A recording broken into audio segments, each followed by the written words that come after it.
Nggak cuma pemain timnas yang sedih, masyarakat juga sedih, kecewa, sekaligus marah. Karena kapan lagi timnas Indonesia bisa punya peluang sedekat itu dengan Piala Dunia? Jarak 180 menit yang sangat menentukan harusnya dimanfaatkan dengan menyusun strategi matang di lapangan dan meracik pemain andalan untuk diturunkan. Betul, harusnya. Kalau mau pecat pelatih, setidaknya itu setelah eventnya selesai. Jangan ketika kejadian penting. Nah itu loh, pecat pelatih kok pas menuju kejadian penting. Ini kalau giliran kalah pasti apa? Fans timnas ekspektasi tinggi. Loh, tidak gitu. It's very unfortunate and also that's not an excuse. Patrick Kluivert tegas tolak isu pemecatan. Saya ingin membuktikan, saya tidak akan pergi begitu saja.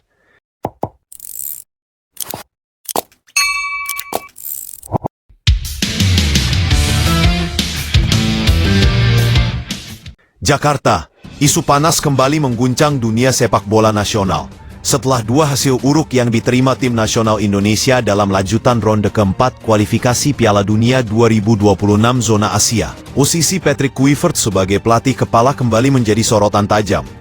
Dua kekalahan beruntun, yakni saat melawan Arab Saudi dengan skor tipis 2-3 dan melawan Irak dengan skor 0-1, membuat sebagian kalangan mulai berspekulasi bahwa masa depan pelatih asal Belanda itu sedang berada di ujung tanduk. Namun di tengah gempuran isu miring dan tekanan besar dari publik sepak bola tanah air, Kluivert akhirnya buka suara.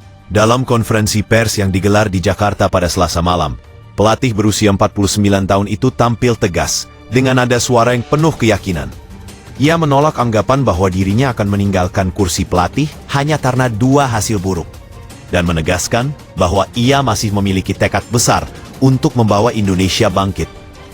Saya mendengar kabar bahwa saya akan dipecat, dan saya ingin katakan dengan jelas, saya tidak akan pergi begitu saja, ujar Kluivert dengan ekspresi serius. Saya datang ke sini bukan untuk menyerah setelah dua kekalahan. Saya datang ke Indonesia untuk bekerja keras, membangun tim ini, dan membawa mereka ke level yang lebih tinggi. Saya ingin membuktikan bahwa saya bisa. Pernyataan tegas itu menjadi pembuka yang langsung menarik perhatian para awak media. Di tengah rumor yang sudah beredar di berbagai platform sosial, Kluivert memilih menghadapi situasi dengan kepala tegak, tanpa menyalahkan siapapun atas hasil yang terjadi di lapangan. Tekanan dari publik dan federasi. Tidak bisa dipungkiri, dua kekalahan beruntun di ronde keempat membuat tekanan terhadap Kluivert meningkat tajam. Banyak pihak mulai meragukan efektivitas strategi dan pendekatan yang dibawanya sejak dipercaya memimpin tim Garuda pada awal tahun ini. Kekalahan dari Arab Saudi dianggap menyakitkan, terutama karena tim sempat unggul di babak pertama sebelum akhirnya kebobolan di menit-menit akhir. Sementara kekalahan dari Irak menambah beban mental, sebab pertandingan tersebut seharusnya bisa menjadi momentum kebangkitan di kandang sendiri. Rumor pun mulai bermunculan. Sejumlah laporan menyebutkan bahwa PSSI sedang melakukan evaluasi internal terhadap kinerja timnas, termasuk kemungkinan mengganti pelatih bila hasil buruk terus berlanjut. Meski belum ada pernyataan resmi dari federasi, atmosfer di sekitar timnas mulai terasa tidak stabil.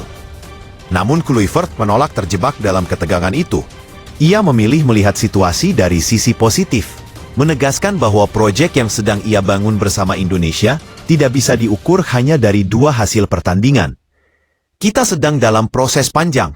Tidak mudah membangun tim yang kuat dan konsisten dalam waktu singkat, ujar Kluivert. Saya tahu ekspektasi di sini sangat tinggi, dan itu wajar.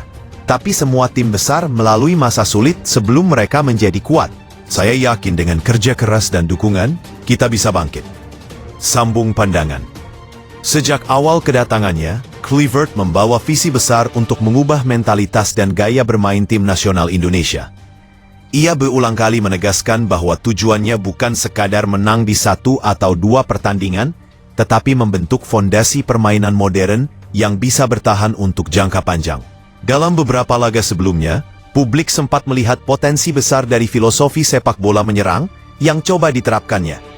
Indonesia sempat menciptakan sejumlah peluang emas dan menekan lawan-lawan kuat. Namun penyelesaian akhir dan kedisiplinan di lini belakang masih menjadi pekerjaan rumah besar. Meskipun kritik datang bertubi-tubi, Kluivert menilai bahwa proses menuju perubahan tidak bisa diukur hanya dengan hasil instan. Ia mengibaratkan timnas Indonesia seperti sebuah proyek pembangunan besar yang baru saja meletakkan pondasi. Saya tahu banyak orang kecewa karena kita kalah. Tapi kalau kita ingin benar-benar maju, kita harus melihat lebih dalam dari sekadar skor akhir, katanya. Ada perkembangan di beberapa aspek.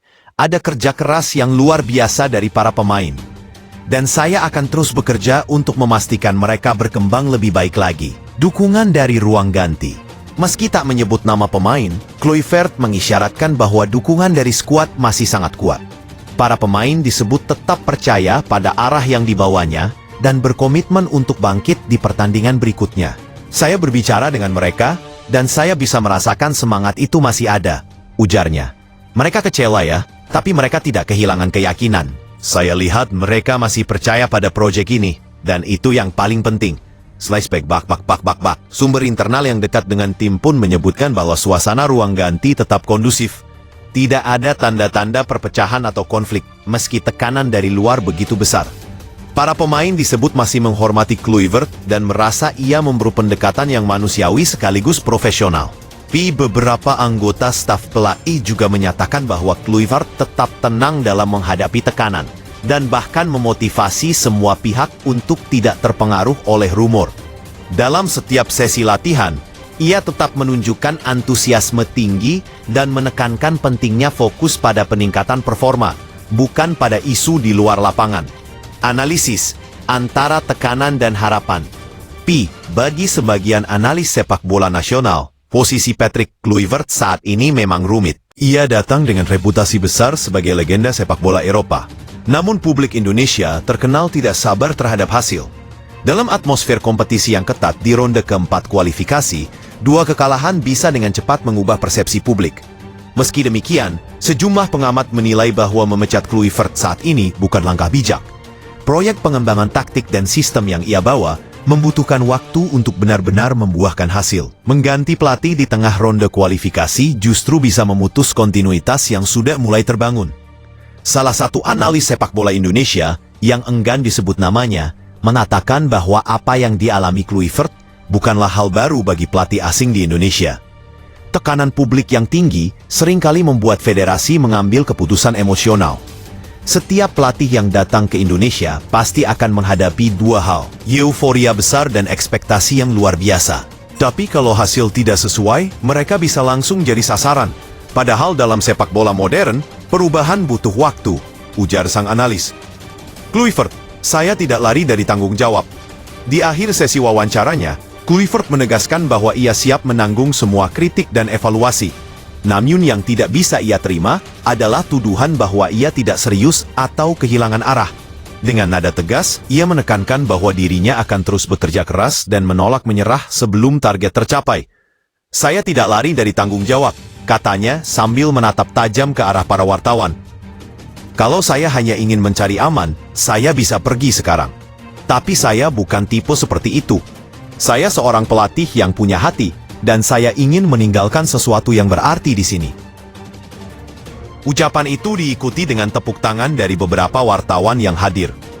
Meski pernyataannya tidak menjamin masa depannya aman, keberaniannya untuk berbicara langsung dan jujur dinilai sebagai langkah yang elegan. Kluivert juga meminta publik untuk tetap memberikan dukungan kepada tim nasional, apapun yang terjadi. Menurutnya, energi positif dari supporter bisa menjadi pembeda dalam situasi sulit seperti sekarang. Blokweight, saya ingin masyarakat tahu, saya merasakan cinta mereka. Dan saya mohon, jangan berhenti percaya pada tim ini. Kemenangan akan datang jika kita tetap bersatu, ujarnya menutup pernyataan dengan nada penuh keyakinan. Blokweight, langkah selanjutnya, Federasi Sepak Bola Indonesia PSSI disebut akan segera melakukan evaluasi resmi dalam beberapa hari ke depan. Namun hingga saat ini, belum ada indikasi bahwa Kluivert akan diganti dalam waktu dekat. Sejumlah petinggi federasi kabarnya masih memberikan waktu tambahan untuk melihat perkembangan tim di laga berikutnya. Dalam jadwal yang padat, Indonesia akan menghadapi 2 laga penting berikutnya melawan Yordania dan Korea Selatan. Hasil dari 2 pertandingan tersebut bisa menjadi penentu nasib Kluivert di kursi pelatih. Sementara itu, Kluivert sendiri sudah memulai persiapan intensif untuk memastikan tim kembali ke jalur kemenangan. Ia dilaporkan meminta peningkatan intensitas latihan dan menekankan aspek mentalitas juang sebagai fokus utama. Kami sudah belajar dari 2 pertandingan sebelumnya. Sekarang, waktunya memperbaiki diri dan melangkah maju. Saya percaya pada tim ini, ujarnya singkat sebelum meninggalkan ruang konferensi. Kesimpulan, sebuah ujian kepemimpinan. Bagi Patrick Kluivert, 2 kekalahan beruntun ini bukan sekadar catatan buruk di papan skor, melainkan ujian besar dalam perjalanan kariernya sebagai pelatih di Asia. Namun dari cara ia menanggapi tekanan, tampak jelas bahwa ia tidak ingin menyerah begitu saja. Sosok yang pernah bersinar bersama Barcelona itu kini berada di persimpangan antara membuktikan kapasitasnya atau menjadi bagian dari daftar panjang pelatih asing yang gagal bertahan lama di kursi pelatih Indonesia. Namun satu hal yang pasti, semangat juang dan keyakinannya belum padam. Di tengah badai kritik, Kluivert memilih bertahan dan berjuang dengan satu tekad sederhana namun kuat, membuktikan bahwa ia mampu membawa tim nasional Indonesia menuju masa depan yang lebih baik.